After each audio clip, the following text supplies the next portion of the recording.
Alamin mo na ang iyong Venus sign at panoorin kung papaano nito babaguhin ang iyong pananalapi. Kung ngayon ka pa lang sa channel na ito, huwag kalimutang i-like at i-share ang video na ito. Mag-subscribe ka na din. I-click ang bell at all para lagi kang updated sa mga pinakabago kong pampaswerte videos.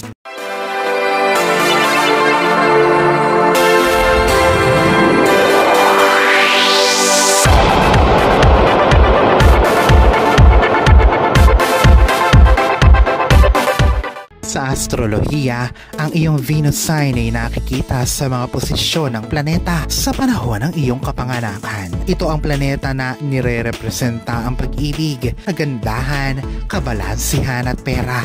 Pinamamahalaan ng Venus ang mga opposite signs gaya ng Libra at Taurus. Ang iyong Venus sign ay espesipikong may relasyon sa kung papaano mo ipinapahayag at tinatanggap ang pag-ibig. Ngunit higit pa ang impluensya nito bukod sa mga romantikong aspeto. Ang iyong Venus sign ay kayang magbigay gabay sa iyong core values, mga ninanais at mga personal na estilo, at kaya ka nitong tulungang magamit ang law of attraction upang magmanifesto o magkatotoo ang iyong mga hinahangad sa buhay, partikular na sa pag-ibig at pera. Ang Venus ay patungkol sa pag-akit o attraction. Pinamamahalaan ng Venus ang mga opposite signs gaya ng Libra at Taurus. Ang iyong Venus sign ay espesipikong may relasyon sa kung papaano mo ipinapahayag at tinatanggap ang pag-ibig. Ngunit higit pa ang impluensya nito bukod sa mga romantikong aspeto. Ang iyong Venus sign ay kayang magbigay gabay sa iyong core values, mga ninanais at mga personal na estilo, at kaya ka nitong tulungang magamit ang law of attraction upang magmanifesto o magkatotoo ang iyong mga hinahangad sa buhay, partikular na sa pag-ibig at pera. Ang planetang Venus ay patungkol sa pag-akit o attraction at kung papaano tayo umakit ng pera. Aries, upang umakit ka ng pera, ikaw ay dapat na maging matapang.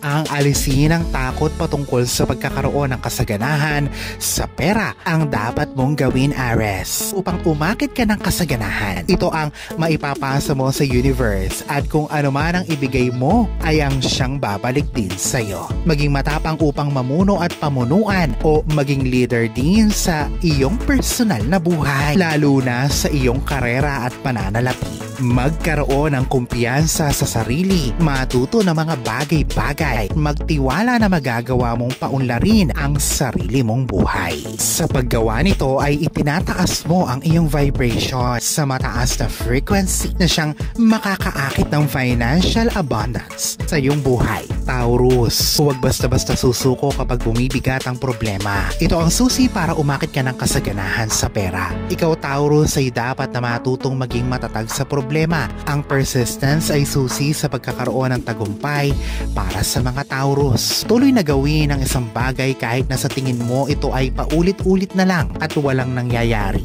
Magpahinga at kapag nakabawi na ay magpatuloy pa din. Hindi ka dapat na umaasa sa mga shortcut. Hindi ito ang gagana para sa iyo. Pahalagahan mo din ang kagandahan na mayroon ka upang maramdaman mong ikaw ay aligned sa iyong pinakamataas na vibration. Ikaw ay nakakaramdam na ikaw ay empowered kapag may maganda kang pag-aari gaya ng bahay, sasakyan o ang iyong asawa at sarili. Ipakita mo din na ikaw ay maaasahan ng iba at ikaw ay mapagkakatiwalaan dahil ang iyong pagiging reliable at trustworthy ang siya ding magdadala sa iyo ng kasaganahan sa pera bukod sa pagiging persistent.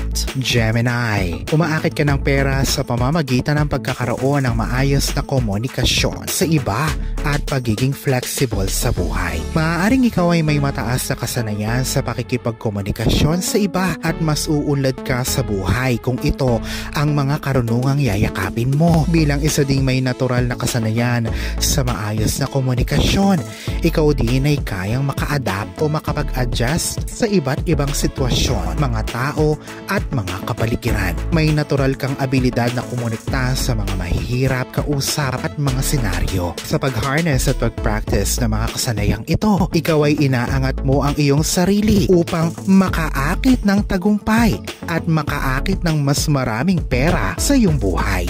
Kailangan mong gamitin ang iyong communication skills upang magkaroon ng financial prosperity. Kailangan mo ding maging flexible sa buhay. Cancer, ikaw naman ay aakit ng pera kung ikaw ay marunong magsubi o mag-ipon ng pera. Mas marami kang naiipon ay mas aakit ka pa ng maraming pera. Ikaw din ay mas uunlad ang sarili sa mga lugar kung saan ang iyong mapag-aruga at mapagprotektang kalikasan ay mas magagamit mo ito. Saang larangan ka man nandoon ang iyong maawain at mapag-arugang kalikasan, Cancer, ang siyang magdadala sa iyo sa mga mas mataas na gampanin. Ang pagkakaroon ng empatiya at maalagaing katangian at kasanayan ay isang katangian din ng isang leader. Kaya ito ang aakit ng kasaganahan sa pera para sa kanila. Leo, maging malikhain at sundin ang puso. Gawin ang mga bagay na malapit sa iyong puso. Ito ang aakit ng tagumpay at pera papunta sa iyo. Ang mga Leo ay kumikilos mula sa kanilang puso at kapag ikaw ay may nakitang bagay na malapit sa iyong puso, ito ang gawin mo. Ito ang mas aakit ng pera sa iyo. Magiging mas madali at mas mabilis ito para sa iyo. Ang iba ay hindi kaya itong gawin. Ito ay ang umakit ng prosperidad at sa parehong panahon. Ito ay nagmumula sa isang bagay na malapit sa kanilang puso. Ngunit para sa mga Leo, ito ay madali lamang.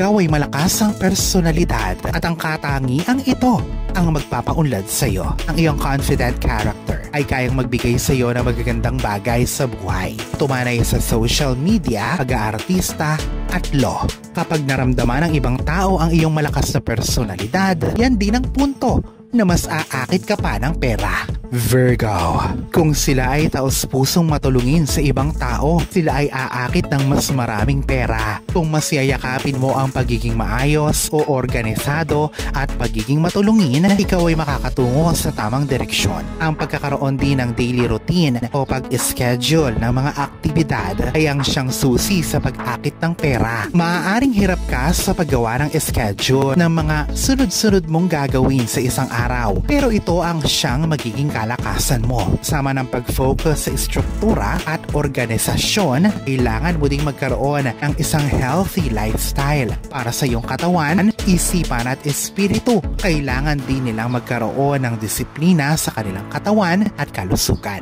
Sa pagkakaroon ng kaayusan sa iyong personal at profesional na buhay, ikaw ay lalago ang iyong pinansyal o pananalapi. Libra, ikaw ay hahatak o aakit ng pera sa pamamagitan ng partnership o pakikipagtambal. Bilang isang Libra ay napapansin mo na umuunlad ka kapag ikaw ay nasa pakikipag-partnership, mapapag-ibig o mapatrabaho o profesional. Ang pagkakaroon ng kabiyak ay kadalasang nagbibigay sa iyo ng kapanatagan. Sa kabilang banda naman, ang pagkakaroon ng isang business partner na may kapareha mo ng layunin ay magbibigay sa iyo ng kabalansihan at oportunidad para mas umakit pa ng pera. Mas mainam sa iyo ang magkaroon ng kapalitan mo ng opinyon, kapalitan ng ideya at kanegosasyon. Ikaw ay mas uunlad sa ganitong sistema. Scorpio, ang mga Scorpio ay aakit ng kasaganahan sa pera kung sila ay magfo-focus sa pagbabago. Mentras mong niyayakap ang pagbabago ay mas aakit ka ng kasaganahan sa pera. Kailangan ng mga Scorpio na sumubok ng isang bagong bagay o isang kakaibang bagay. Ito marahil ay isang bagay na hindi pa nila nasusubukan. Hindi sila dapat na maging stagnant o gumawa ng isang bagay na paulit-ulit. Bukod pa diyan, ang mga Scorpio ay umuunlad kapag sila ay napupuno ng ambisyon sa buhay. Sila dapat din ay maging mapagmahal sa trabaho. Maaaring ikaw din ay nakakaramdam mataas ang iyong vibration kapag niyayakap mo ang isang malalim na koneksyon sa iba na siyang binubuhay ang iyong diwa. Sagittarius, hindi mo maitataas ang iyong vibration sa pinakamataas nitong potensyal. Kung ikaw ay may pakiramdam na napipigilan, ikaw ay mas kailangan mo na magkaroon ng karanasan upang maging buo at fulfilled. Ang mga Sagittarius ay may mga mental explorers. Ang mga Sagittarius ay mga mental explorers. At ang kanilang isipan ay kaya lamang na makapag-explore para sa mga karanasan. Ang mga Sagittarius ay nagkakaroon ng iba't ibang uri ng impormasyon, mga abstract na impormasyon na sila lamang ang may kakayanang makaunawa. At kapag nagkaroon sila ng ganitong impormasyon, sila ay magkakaroon ng kakayanang madagdagan. ang kanilang earning potential.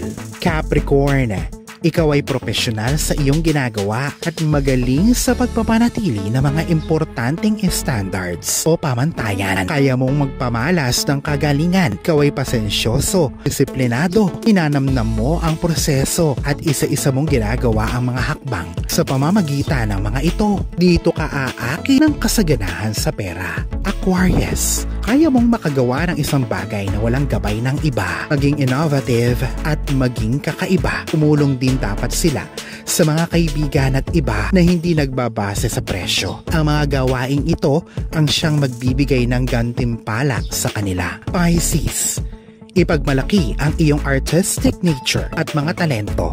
Ang pagmamalasakit at pagmamahal sa kapwa ang magpapataas ng kanilang vibration. Maging mapagpasalamat sa lahat ng natatanggap mo at ang pera ay dadating sa iyo ng mas marami pa.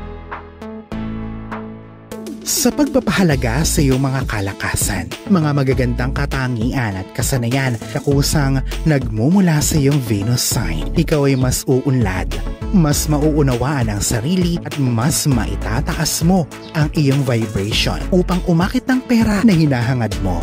Mas niyayakap mo ang totoong sarili, ay mas tataas ang iyong frequency. Ganoon na din ay mas lalakas pa ang iyong abilidad na umakit ng kasaganahan at makamit ang tagumpay.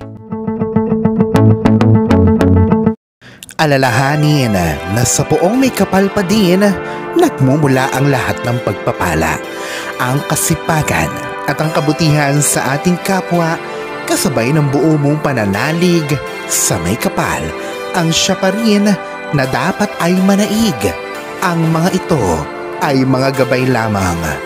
This is Fidel Rosario. Thank you for watching.